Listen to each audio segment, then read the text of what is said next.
Hello again, everyone. Edwin Learnard back once again. In this YouTube astrological segment, I'm going to be talking about astrology and ostracism. And the thing about it is, as far as that definition goes, ostracism is about excluding others from a group. It may be connected with somebody being condemned by society and persecution, and it's when society might condemn certain people and not allow them to be part of a group, and not in lack of accepting these people as well. And I think anyway, I'm going to get talk about some indicators, one's natal chart that can be connected with being ostracized. Now, somebody has, say, Aquarius energy in their chart that may be very afflicted. This could be this could sometimes manifest in ostracism, because Aquarius energy, I mean, of course, could be very rebellious, non-conforming. Aquarius is like the maverick of the zodiac. They could be very radical, and and that when you're expressing that kind of energy, sometimes as a result, consequently, people may wind up condemning you because you're not really fitting in. Now, it's ironic because Aquarius is, like, as I've spoken in previous videos, like the universal friend, and they wherever they go, it's like they're going to have a friend, basically.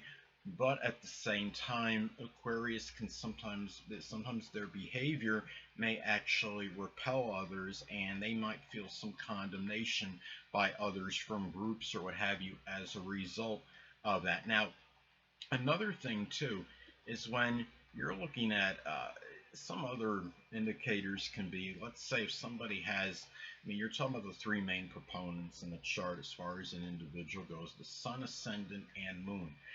If that makes an adverse aspect to Uranus, Uranus could be connected with clubs and societies and groups, organizations, friends, your peers. I would say your contemporaries and peers could be associated with that. Or even makes an adverse aspect to your 11th house cusp. This could be another indicator where you may have lack of acceptance by people, by society in general, by groups. And the thing about it is, now you can have because it's adversarial energy. When you're talking about making an adverse aspect, an opposition, a square, I would say even an inconjunct as well. An inconjuncts can, I mean, they could be about adjustments. They can also, it can be too, where you have, my example is a good example. I have the sun in Cancer that makes a square to my Uranus in Libra. And the thing about it is, the sun can be associated with what we want, our basic wants. And that can be associated with what our focus is also. Now, the sun in Cancer can have a focus on matters connected with introversion, the home, the family life. The zodiac sign Cancer may be dominated by home and domestic interests. You have the square to Uranus, and that, of course, can be associated with friendships, with groups, with societies. And being Uranus in Libra, perhaps groups that are much more sociable, that are about ingratiating themselves with others, and relationship oriented. The fact that mine makes a square to it can be an understanding. Like with me, I don't have an abundance of popularity. I think a lot of it has to do with this square aspect in my natal chart. And there's also you're talking about some other indicators as far as ostracism may go in astrology. The 11th, keep in mind, the 11th house can be associated with groups, clubs, organizations, societies. If there are malefics that are present in one's natal 11th house, or even if it's by transit or progression, uh, this can have an effect on one's situation with society, by groups, by how they might be perceived by them. They might be, I mean, if you have Neptune in the 11th house, sometimes this could be about the dissolving and dissipation of groups, clubs, organizations, society. It could be about isolating yourself from that. Neptune can be associated with isolation. And Another thing too is when we look at Pluto, if Pluto is present in the 11th house, I mean Pluto can sometimes manifest in a very negative manifestation, can be associated with bullying, and also Pluto is associated with death, destruction, obliteration. Where Saturn will restrict, Pluto will often destroy. And if somebody has Pluto in their 11th house, and whether it's, again, if it's by natal placement, it's by transit or progression, sometimes this could flat out annihilate a situation with groups, with your friends, with organizations, with societies. This could be where this, sadly, Pluto again can be about complete destruction and obliteration. It doesn't mean there can't be a rebirth at a certain point in time, but I'm just talking about in a very negative manifestation. Now, another thing too to look at. A lot of people may not see this or think about this, but I would say even adverse aspects to the 11th house cusp in a natal chart, because again, the 11th house can be about your friends, it could be about acquaintances, groups, clubs, organizations, society.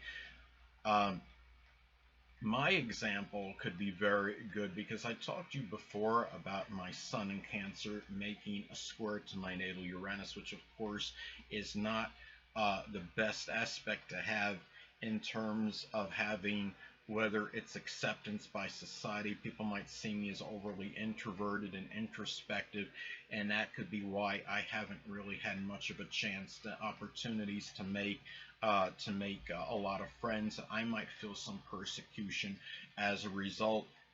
Uh, I've actually been called a hermit by at least one person in my life. And another thing too, speaking of such, my Taurus ascendant makes a square aspect to my Aquarius 11th house cusp. And the thing about this is having a Taurus ascendant. The ascendant, of course, is our astrological mask, our facade, our projection of self.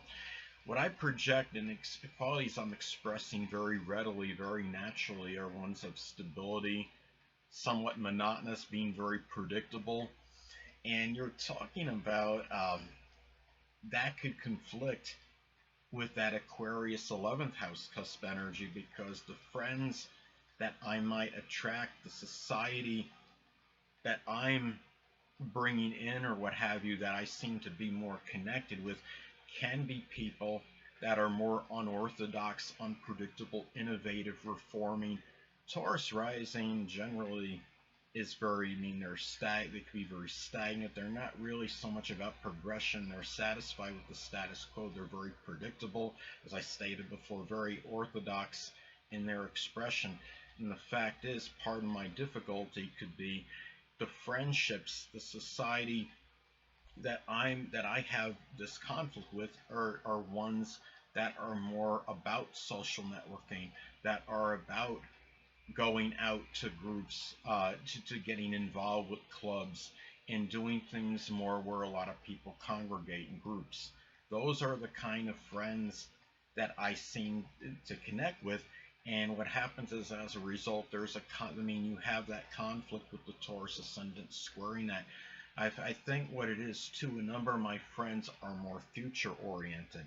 I have, and what it is, they wind up moving forward where I just kind of stay in my own rut, in my own spot. And consequently, you have this dissipation of friendships. I had a friend one time that worked with me at a retail store, and I had talked to him a couple times anyway about being able, trying to encourage him to stay to be in touch. But what happened was he moved to another state, and I think what happens is a lot of times people talk about Aquarius being on my 11th house cusp of my natal chart, being where it's where a lot of the friends, the acquaintances I meet are ones that are more progressive and they move on in the future. And having that square to the Taurus ascendant certainly doesn't help matters. Now, and I also had another person tell me, another friend say that, Eddie, you have to understand that people move on, or something similar to that. Anyway, hold on a moment, people.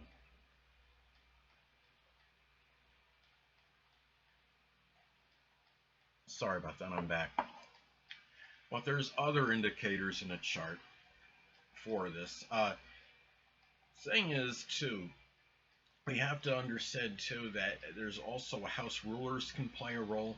I mean, if somebody has, for as an example, let's say, well, first I'm going to talk about some placements. I mean, if you have Uranus in the 11th house, Uranus can be about friends, again, groups, societies, organizations, clubs. If you have that in your 12th house of restrictions in your natal chart, that could be where you might have some restrictions that are associated with groups, clubs, societies. You might feel ostracized or persecuted as a result of that. Um, it's also the 12th house is the house of secret sorrows. So it can be where people that you might have been involved in some group or societies, or you feel society might be causing that, so you might be tied in with your secret sorrows, and it's something that you may not really want to divulge or talk about. Also, house rulers, if you have the ruler of the 11th house of societies in the 12th house of restrictions, that could be another indicator of perhaps where at least you feel there's some persecution or ostracism going on directed at you. Or if you have, or conversely, the ruler of the 12th house of restrictions in the 11th house of groups, clubs, societies, organizations, that could be another example as well. And you have to remember too that uh, if you have other placements, I mean, could have some indirect involvement as well. I mean, you could have say like me, Saturn in the 12th house, and I have it on the ascendant too. Saturn conjunct the ascendant can sometimes succumb to very limited popularity. Remember, Saturn conjunct the ascendant can sometimes manifest in a very inhibited personality, and you're talking about in the sign of Taurus, which could really be, really hermit-like in a way. Saturn can be about hermits. You have that. I have that conjunct the ascendant, and Saturn is also in my 12th house, so it's also reclusive tendencies. So and I've even had a friend intimate that I was isolating myself from society. Imagine that, a good friend that wants to be very encouraging, right? Also, too, adverse aspects to Venus can play a role as well. And they because Venus can be about your relationships. I have Saturn in square aspect to my Venus in my natal chart, and sometimes that could manifest in some difficulties, some restrictions in your relationships, where one might have to work a little more laboriously and harder in order to get them. There can be a lot of sorrow and dejection, disappointment in matters with relationships, and it wouldn't necessarily exclude feeling ostracized or persecuted as well, due to difficulty in not attaining those connections in one's life. So, anyway, people, that'll conclude this YouTube astrological segment. Until next time, people, Edwin Learnard saying stay well.